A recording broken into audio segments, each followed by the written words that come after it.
Bom, estamos aqui. Obrigado, doutor Gonçalo Vicina.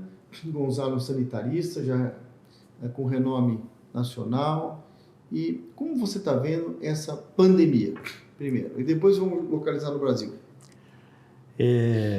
Eu estou vendo com bastante preocupação, até porque é uma coisa inédita. E nós, às vezes, não estamos tendo a devida humildade para olhar para uma coisa que nunca aconteceu nos tempos atuais com a humanidade. Talvez lá a peste negra, cólera, no passado bem remoto, varíola, mas o que está acontecendo agora, numa sociedade hiperconectada de todas as formas como a que nós temos hoje, nós nunca vivemos, é a primeira grande experiência. Tivemos a experiência de ver isso acontecer num país que tem condição de fazer quarentena com todo mundo, como a China.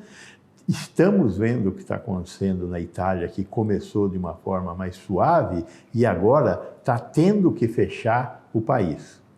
E um país com as condições que o Brasil tem, do ponto de vista de desigualdade econômica, vai ser uma estreia.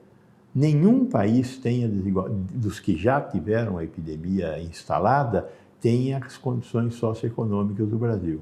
Então, existem coisas que nós vamos aprender.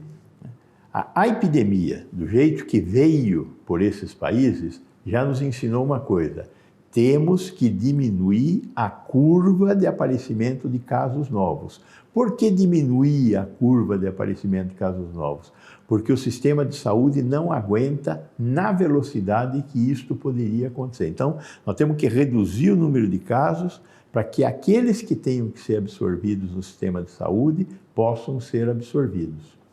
Porém, se nós não conseguirmos fazer isso, o sistema de saúde entra rapidamente em colapso, né? Então, é fundamental fazer isso. Como é que faz para diminuir a curva?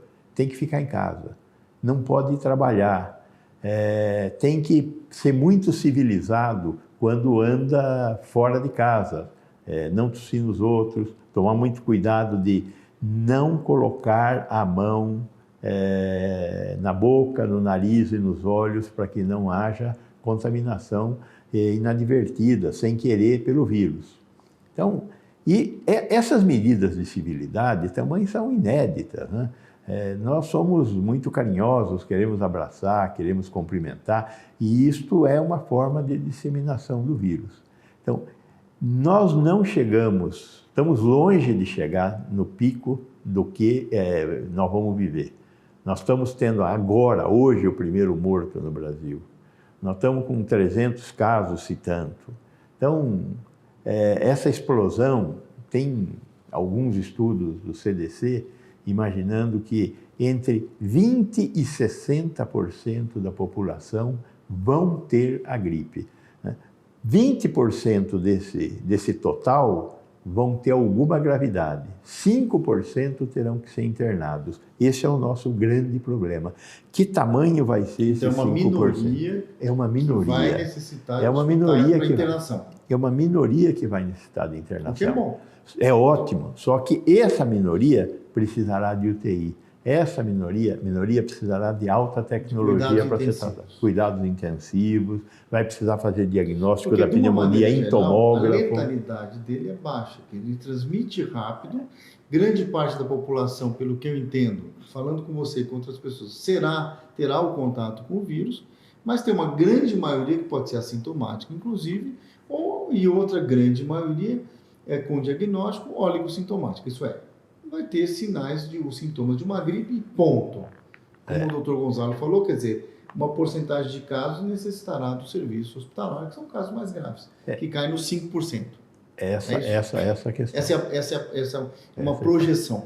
Nós temos também uma outra questão que ainda não foi testada, quer dizer, nós não vimos uma epidemia dessa num país com as características socioeconômicas do Brasil, e vimos muito pouco sobre as características climáticas do Brasil, já que Singapura é um país que tem uma temperatura mais elevada. Pode ajudar?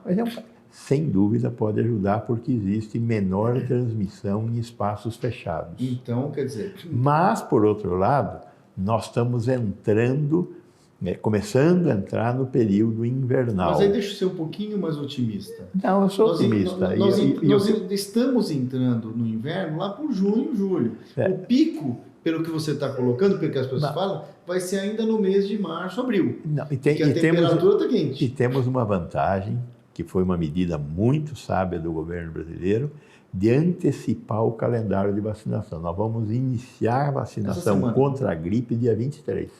Isso é muito importante, porque nós vamos ter a confluência da gripe comum, que todos os anos nós temos, com o coronavírus. Então, estas duas ondas, uma delas nós vamos conseguir reduzir com a vacinação. E este ano eu espero que a maioria das pessoas vá buscar a vacina porque esse é o contra problema, a gripe. as pessoas não se vacinam.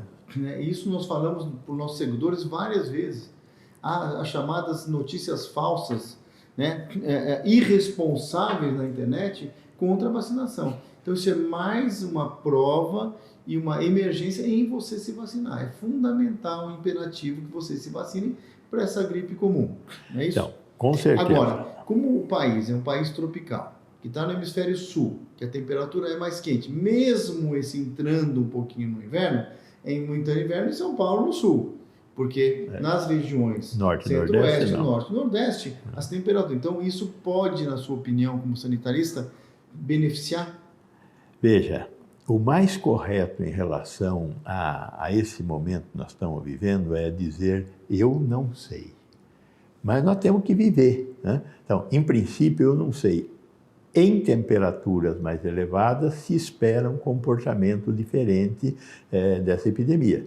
Então, esperemos que Norte, Nordeste, Centro-Oeste sejam mais poupados do que o Sul, Sudeste, quando esse inverno chegar. Vamos ver. Então, vai ser mais um aprendizado. E o aprendizado, quer dizer, quando o inverno chegar, o pico da viremia já foi. Se espera também que nos próximos 15, 20 dias a gente chegue ao pico e aí comecemos a construir o platô e descida suave para acabar com a epidemia. Dependendo, é lógico, como é que acaba uma epidemia? Uma epidemia acaba quando acabam os suscetíveis, as pessoas que podem ter a doença. Então, o que é que nós estamos esperando? Que muita gente tenha, e aí a epidemia começa a cair. Mas por que ela começa a cair? Porque tanta gente já teve que não tem mais pessoas que podem vir a ter a doença. Então, uma boa parte desse pessoal que vai ter a doença na forma mais fraquinha, sem perceber, inclusive, muitos deles. E aqueles 20% vão ter sintomas e desses 5% vão internar. Então, o que é que nós estamos chamando de queda do platô? É quando um monte de gente, aí se estima entre 20% e 60% da população, tiver tido a gripe, nós começamos a entrar na fase descendente. O importante é não ter uma fase ascendente e de pico com muita gente, porque o sistema de saúde não suporta, mas que a população toda vai ter, de alguma forma, algum contato com o vírus, não há dúvida. É assim que funciona com as doenças infecto-contagiosas. Eu queria agradecer ao Dr. Gonzalo, um sanitarista, com grande experiência em prevenção e na saúde mesmo, de epidemiológica, né, do país. Gonzalo, que dispensa comentários, e tem essa visão dele, do sanitarista. Nós conversamos aqui já para os nossos seguidores com o Davi Wipp, que é um infectologista. Gonzalo, uma visão de um sanitarista extremamente importante. Muito obrigado.